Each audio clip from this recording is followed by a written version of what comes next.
Hello, everybody. Hold on a second.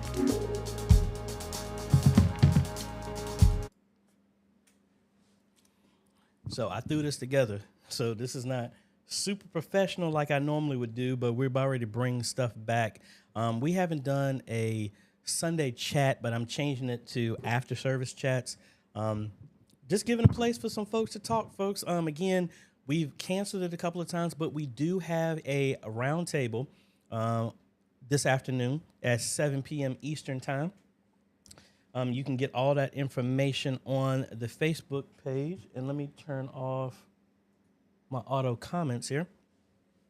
Look up on Facebook anywhere. Look up Modern Media Ministry Made Easy, and the information is there. Mike, he was saying, got a bunch of people on here talking about how in the world, what was he saying? Oh, well, AJ the CEO, folks. Sorry, like I said, I'm jumping all over the place here. We're doing a little bit different. This is not, I mean, we'll try and answer some questions, but this is mainly for us to talk back and forth. I don't know if y'all got a chance, anybody who is a part of the Facebook group, if you got a chance, I did a little bit of a brain dump part 1 of what I learned from Vid Summit. And I want to kind of share some of that stuff with y'all as talking points, but we got a lot of stuff going on. I got a ton of videos that I want to work on, but I want to pose a couple of questions to y'all that kind of ties into this, and I want to see how this correlates. This is real interactive. In the future, I am going to have a dial-in number that I can bring people in and we can talk directly. I don't have that set up right now because, again, I just threw this together. I just finished scarfing down my food, but let me holler at some folks here. Pastor Daniel, what's going on? Mr. Kenneth, hello, hello. Unique DNA, hey, what's going on, sir? And the man, the myth, the legend, the infamous Josh, what's going on? And Mike, brother from Canada, how you doing? Again, I want to pose this out to y'all, folks. The title, I guess, if you want to talk about the talking point of is letting go. So we got, I know. Mr. Daniel here is a pastor, and Unique DNA is a minister as well, too. So I don't want to leave anybody out if you're not a part of that group. But I have some questions for y'all, and I'm going to get back to some of the other comments. I have a video that I'm going to be working on later on, and I want to pose this to y'all and have this as a mindset that, are we letting good get in the way of great?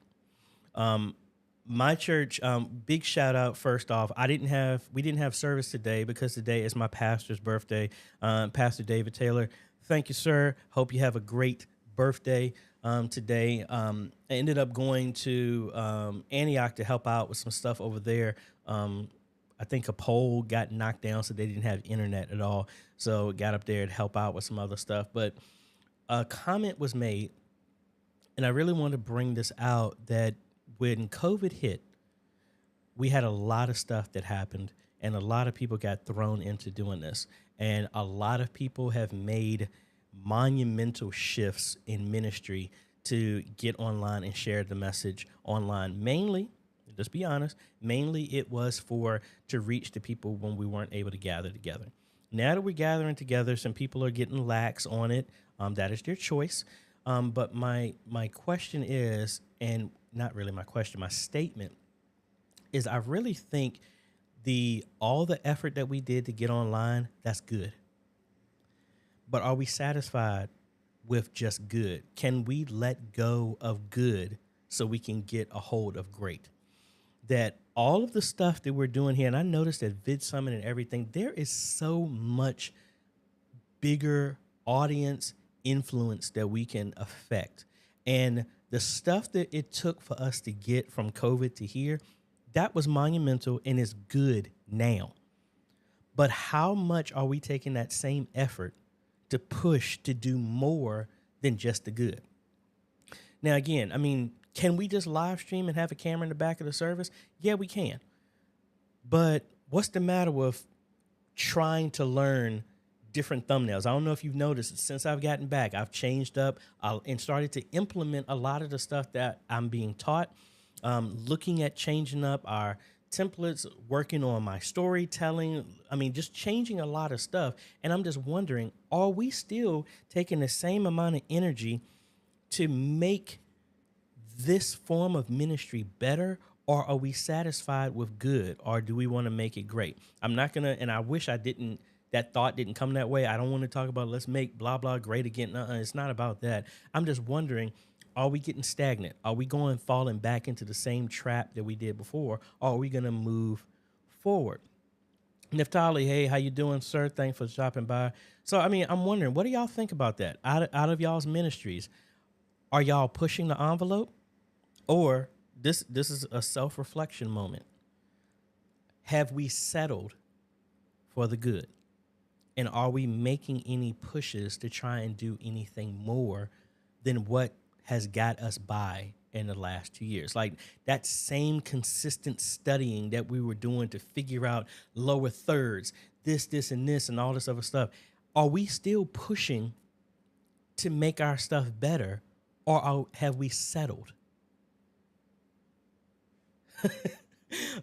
We got Mr. Daniel here was saying that man, this has been the discussion of the weekend. I mean, see, I think it's when we're all in one accord, this message resonates with the body. You can be all the way on the other side of the planet, but if we're in harmony, and it seems like this is a uniform message, that when I say stuff like this or I hear stuff, it seems like everybody is doing this is uniformity. Because I think when we're really realizing, man, I'll put it this way. You know, I talk about Mr. Beast a lot. Got a chance to meet him this past week. Really cool. Listen to his mindset on a lot of stuff. You know, you hear a lot, but there was this one girl that I heard about. She has 286 million subscribers, over 17 channels, I believe, and she's 8 years old. Imagine the influence of that. If an 8-year-old has that much influence, why are we settling for the 1, 2, 25, 100,000 people that may be watching the content that we're doing? Again, the question is, are we letting the good that all of us are doing get in the way of the great potential that all of us have? So again, I'm throwing that out there, folks. This is meant to be a chat. This isn't just me just saying my after service message or nothing like that. I really want to think about how that stuff, what y'all thoughts about that are. So Daniel, I heard you said that was the discussion of the weekend. I mean, what share it with the group. I mean, what did that cover? Lakita Spencer, hello from St. Matthew's Baptist Church Media. Hey, thanks for stopping by. I really appreciate it. Mike, I'm waiting for your comment to show up here on VMix Social so I can bring you up here. But I think that's the issue. And I'm really getting a lot of pushback with the people that I've talked to, because it's almost like, man, we did all that already. Why do we got to keep pushing? It's meant for us to keep pushing. If we're breathing, what it says, I mean, it's either we're growing or dying. I mean, we're either moving forward or we're going backwards by default. Mike, we can't settle for good because the job is not done. We are still here. Christ has not returned. Exactly. So we can't get complacent where we're at. So y'all can steal the ideas if you want, because again, it's not about me holding the ideas, but it's about what else can we do to leverage the stuff that we have our access to. So for example, y'all have probably seen YouTube is doing a humongous push for shorts. So my question from your ministry, your media ministry, how are you leveraging that? Have you even thought about leveraging that? One idea that I have, because, hey, I'm a preacher's kid. Y'all know this to be true. Ministers, pastors, y'all know this to be true. So you get a good chuckle in on this one. 80% of the people, by the time they walk out of the church, have forgotten what you've preached about. So one of the things I'm thinking about in leveraging, and I never verified my sound, so I guess I must be good. Because I haven't heard y'all say anything about it, so I guess my audio as well. Let me know if I need to speak up. But 80% of the people forget what your message was by the time they walk out of the building. And then that other half of that 20% left over, by the middle of the week, they completely forgot about what you're talking about. So for me, what I'm thinking about when we get back to church is setting up a camera, not live streaming, but a camera turned onto the side or a phone like this, and do shorts of asking people when they're leaving what one thing that they get out of the service. And you can record 20 of them, and you're only putting them up for 15 seconds. You can do them individually. But the idea is leveraging shorts, tying those shorts back to your message. And then you're now, because they're pushing shorts in front of everybody, you're going to get put in front of different people just because you're in the rotation of shorts. When you put a short out there, they haven't started setting it to where you can just search for a specific short. When you're in the list, you've added your video to the playlist. So how much more traction, how many more different eyeballs are you going to be in front of that you typically are not in front of? Daniel here has a comment here. I'm finding that the effort has slowed down because many people don't understand the tech is often changing or progressing. Exact conversation that I was talking to people about today. And I didn't put my phone on mute right here, so my bad. Again, I need y'all to, I really would like y'all to think about this, because it's not about us. We got here and that's it. This is just the beginning of what we're doing. Good afternoon, everyone. Just finished my service. All right, Darius, thanks for joining. Adam, good afternoon, brothers and sisters. Thank you for all that you're doing. Thank you. I appreciate it. Back to Daniel. A lot of pastors and churches have settled and have put all of their efforts back into getting people in the seats the old-fashioned way. I spoke about that in my sermon today. Exactly. Thank y'all all for that. Everybody saying we sound good. Awesome. And again, exactly, we have to remain relevant. How do we remain relevant? We change with the times. When the tide changes, we got to set a different sail so that we can keep going. That's what it's all about. We just can't get complacent where we're at. Dominic, hey, AJ, just finished my second service. I'm going to do more sermonettes during this week.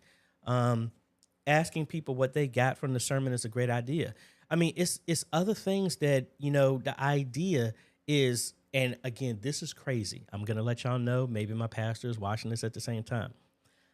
I really think we need to make that push to where our live stream that we're hosting on our platforms, Facebook, YouTube, whatever. I would say YouTube right now, just because there's not an easy, intuitive way of searching for multiple videos like it is on YouTube right now.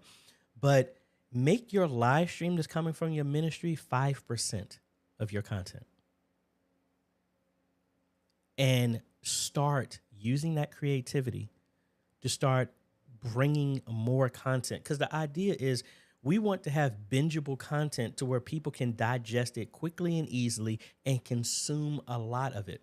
One of the things that was taught this weekend is, how do you get people, like, again, I'm going to use me for an example. Why do y'all like coming to my channel?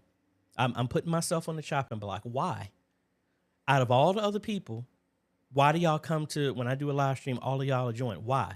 The reason I'm asking y'all that is whatever it is that's compelling y'all to come watch me outside of my Q&As on Friday, the videos and reviews and trainings that I do. Why do y'all do that? And the second question I asked you, do you do that with your ministry? Do the people who watch hunger after whatever your ministry is producing, or do you make them go on a fast until the next time you live stream? Let's see.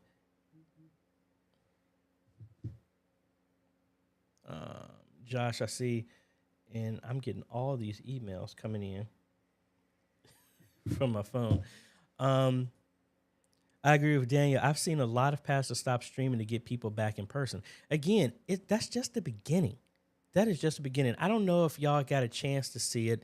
I posted it here on my community tab here. And again, I'm not trying to undercut people. My whole thing of everything I do here is to make you think, is to make you think. So this is the post. I don't know if y'all got a chance to see it, but I really want to ask y'all to think about this. Who is Jesus's audience, and is ours the same? When I ask that, my question is, did Jesus spend most of his time just only talking to the people that came to him, or did he go to people? Which one it is? Like, again, I say that we're spending all of our time with the low-hanging fruit. The people who come to our ministry and do all of that, it's a good, honorable thing to do the best that we can to reach and benefit those. But are we putting even anywhere close to the same amount of energy in reaching the people that you don't know? And isn't that the audience that we're supposed to meet? Like, if you already are like me, why am I putting 100% effort into you? Now, before y'all, I had some people jump on me, pastors or anybody like that. It's one thing to put the energy into the people and train them so that they go out and reach other people. That's one thing. It's another thing to put all your energy in the people who are sitting in your country club and they don't go out and do anything. That's what I'm wondering. So when we talk about our audience, are we spending all our time talking to the people that already know the truth and they're keeping it to themselves? Or are we taking the same, if not more, energy to reach the people who don't know anything? And that's why I'm saying, are we leveraging all these tools that are available? Are we leveraging them just to reach the same old people in a different way? Or are we leveraging them and producing content in the format that everybody else is listening for? Let's be honest. I don't care how great your pastor is. Pastor Daniel, I know you preach a word. I've heard him. But again, how many people, Joe Blow and Jane Flo off the street, will sit and listen to a 1 hour, 2 hour long service if they've never met you? How many people will give you that amount of time if they don't know you? So maybe we need to make enough content so we give people an opportunity to digest what we are producing, because it's not hours and hours long, and we're able to show our character to them. I pose that to y'all. What do y'all think? And Pastor Daniel, I ain't trying to get there, but but I mean, I really want y'all to think. I mean, this isn't about just us throwing this stuff up. When we say media ministry, it is ministry. We have to evolve and change to change the dynamic. Just like the situation changed, it's time for us to leave Egypt and it's time to go to the promised land. And guess what? We had to work on our walking skills. We had to work on our patience. We had to work on being able to consume manna and all the other stuff because our situation changed. Or are we still taking our old skills? What's the scripture? Are we still trying to put new wine in old wineskins? I did a video on that. You know, I just want us all to think. There is no, we've made it. There's nothing else we need to do. Shoot, if y'all are still using OBS is changing every week. Adding new features. Back to Pastor Daniel. I've been making our intros longer so that when we come up live, it's right before the sermon. Again, that's another thing. Are we so content in holding on to what we hold dear, all the effort that we've put into our live streams, our countdowns?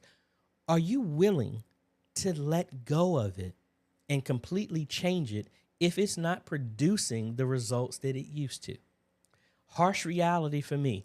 Have y'all noticed in my older videos, I used to have the long intro. I cut that even shorter. And now, because I'm looking at the retention from YouTube when people leave my video, are you willing to look at your live stream and notice when people drop off? Are you willing to cut that out to hold people's attention? Or are you in love with what you have done And it's like the heck with what everybody else thinks. I love all the work I put into this countdown. So I don't care if it runs people away from the message, which they really should be hearing. Or are you holding up and worshiping the work that you did? Keith here. Hey AJ, I have been looking at shorts. I have noticed how it's pushed. Yeah, it's going there. Adam, you are real. Offer very helpful content, and this was the question of like, why do y'all keep coming here? Offer very helpful content, and you support like-minded brothers and sisters in the service of the Lord. Thank God for your knowledge and experience. I appreciate that. Back to Keith. Jesus came to reach and save the lost. Yeah. Because all of us were lost when we're found. Now we add more people to the group that go to find more lost.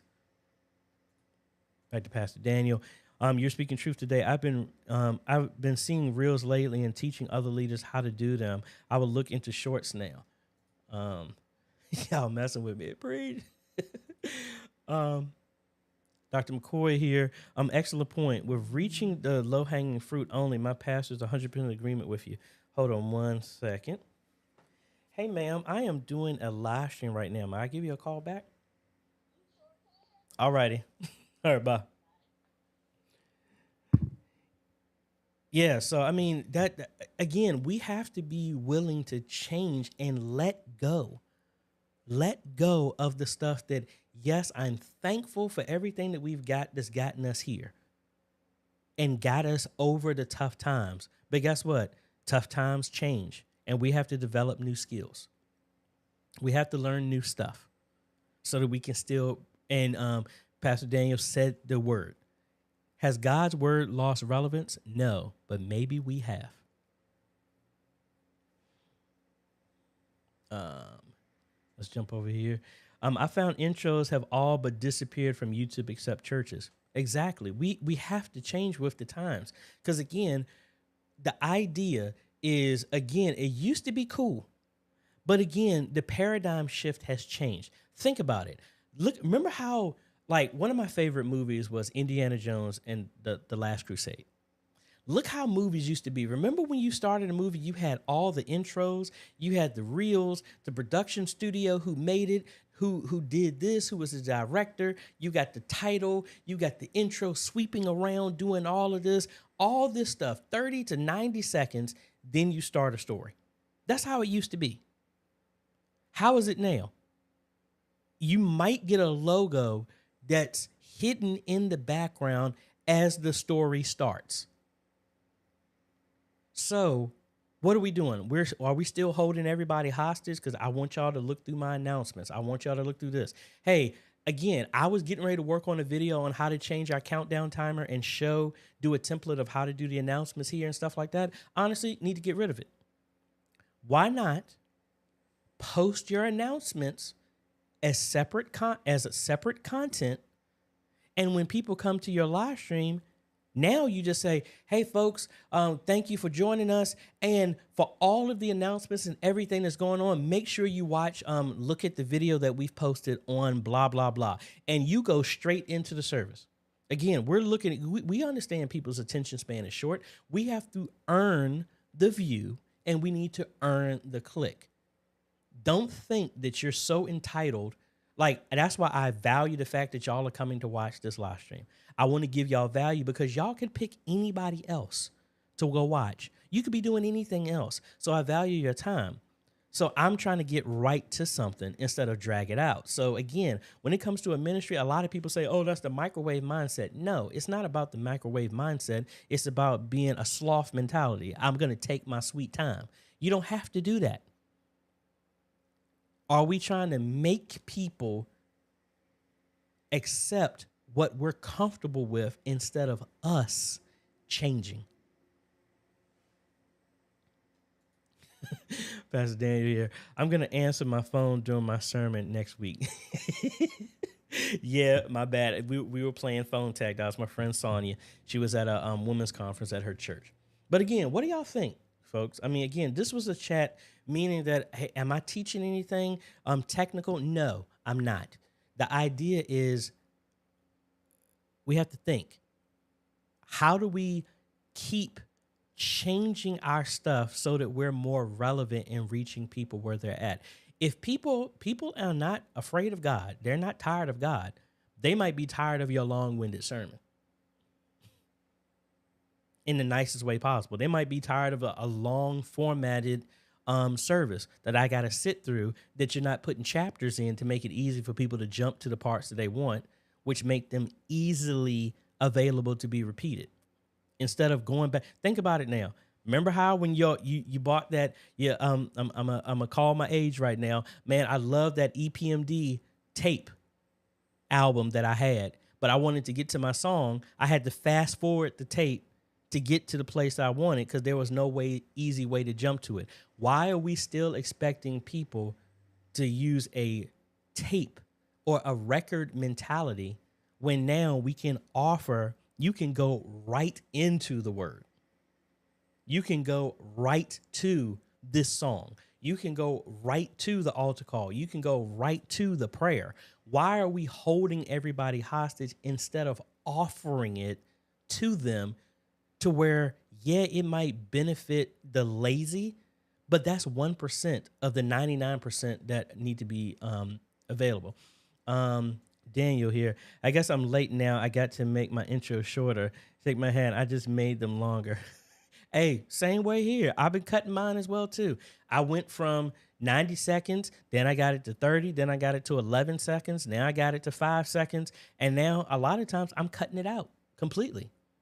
You notice another thing, I don't really ask that much for like, subscribing, and sharing because I would hope I give enough value that you would do it anyway. Instead of trying to give the value proposition, that's what they were talking about. Meaning that instead of asking a whole lot to confuse people, you already funnel them in the direction. I don't know if you've noticed in the last 2 videos, I don't offer multiple options at the end. I give you one video that you go next to, and I'm leading down a path because I'm willing to change. This is what, I mean, I can sit here and say I want to stay on the way I'm doing my content, but I'm seeing the influence and the reach other people are doing. Do I want to hold on to what I'm doing so much that I keep it in the way that's comfortable to me, or do I want to be able to influence and affect and reach other people? That's what I want to do. So if this is what it takes to reach more people and it doesn't compromise my standards and my my principles, I'm going to do that. So I normally don't like putting myself in thumbnails, but they said statistics and analytics have shown that people like thumbnails that have people's faces in it with mannerisms of happy and stuff like that. That's why you're going to start seeing this ugly mug, this face on more thumbnails, you know? But let's see, Adam here. The biggest thing I've noticed is the shorter videos get more traction than longer ones. Many reason is shorter attention spans and the mentality of immediate need for info. Remove the fluff. That's what it is. Think about all these other pastors that you're seeing. Like, I don't recall, and again, you can correct me if I'm wrong, I don't see TD Jakes' services or any other ministers, some of these mega ministries, if you want to call them. And I'm not talking about the message. I'm looking at, are we, from a media ministry standpoint, how many of y'all look at a video and you look at it for the technical aspects of it? How many camera angles are they doing? How does the light look like this? How are they making this adjustment? How are they doing their lower thirds? How many, because of their shots, have y'all ever caught yourself trying to catch how many cameras somebody is using? What's the frame rate they're doing? What's the speed they're doing at? What's this? What, I mean, are we a student of the medium? Or did we learn enough about the medium just to get it up and running? Meaning that, like, I'm guilty for this. Did I learn and have an interest on how a car works? No, I learned enough just to be able to drive it. So a lot of us have learned just enough to get up and running. But now, can we become an artist with what we're doing? Can we reach and define this format to where we can get so we can stand out? Because honestly, out of everybody here, if y'all are ministering, unless y'all are doing something uniquely different, all of our content looks exactly the same. So now, with that being said, why in the world would I want to watch you over anybody else if it's always the same, you know? And I think that's the mindset. We really need to look at what we're producing and have a nice dose of reality and realize what it took for us to get here is not all it takes to keep going. We have to keep learning. We have to be willing to change. We also need to be willing to cut out the fluff that is not benefiting us anymore. And again, just a thought is, it's nothing the matter with doing a live stream, but again, don't make that be the main course, because that 1 hour, 2 hour, 3 hour, 4 hour long course is a lot to digest.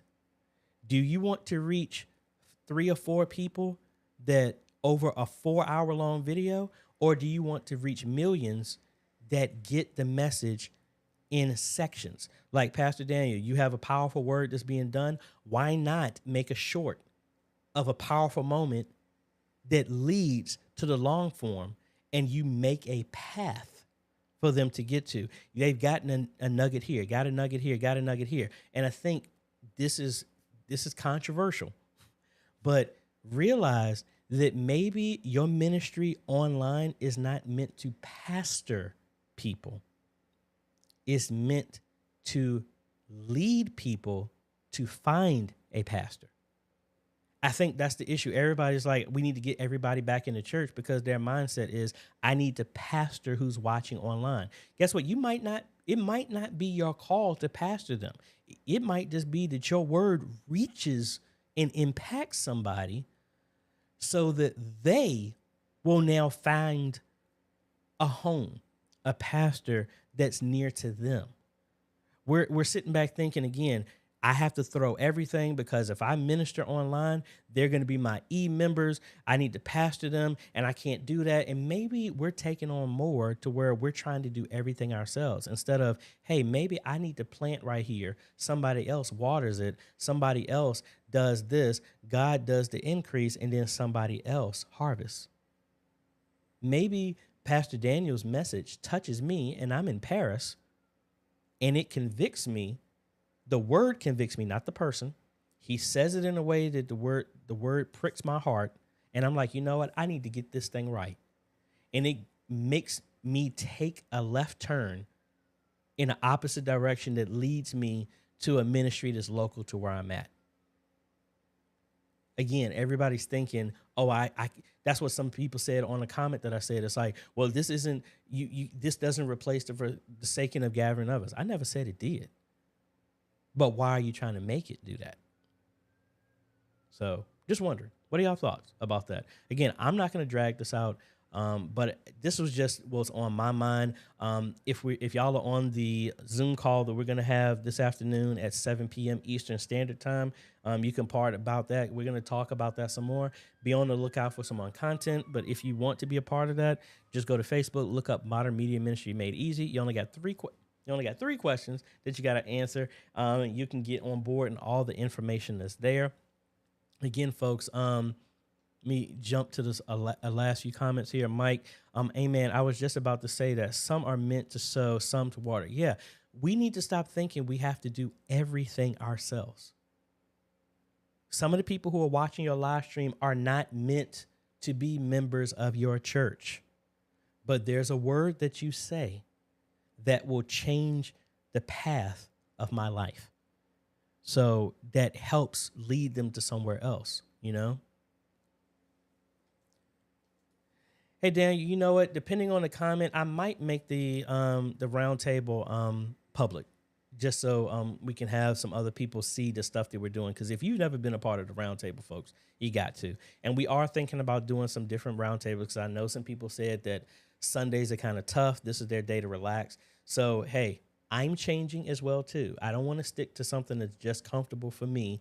I want to give something out there to make it available for everybody else. So, yeah, with that being said, I will make that discussion public. So if you're not able to be here, I will upload it to the channel here as a public Zoom roundtable so y'all can get a piece of what we talk about. So again, folks, thank you so much for stopping by. I really appreciate you. Like I said it before, you could have spent this time with anybody else, but I appreciate the fact that you decided to hang out with me just for a little bit of time and let you know all of your work is appreciated.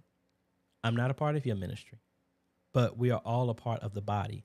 And whatever the hard work you're doing, it's helping the body, which is me all the way in Richmond, Virginia, no matter where you are. So if no one's ever told you, thank you for everything you're doing, folks.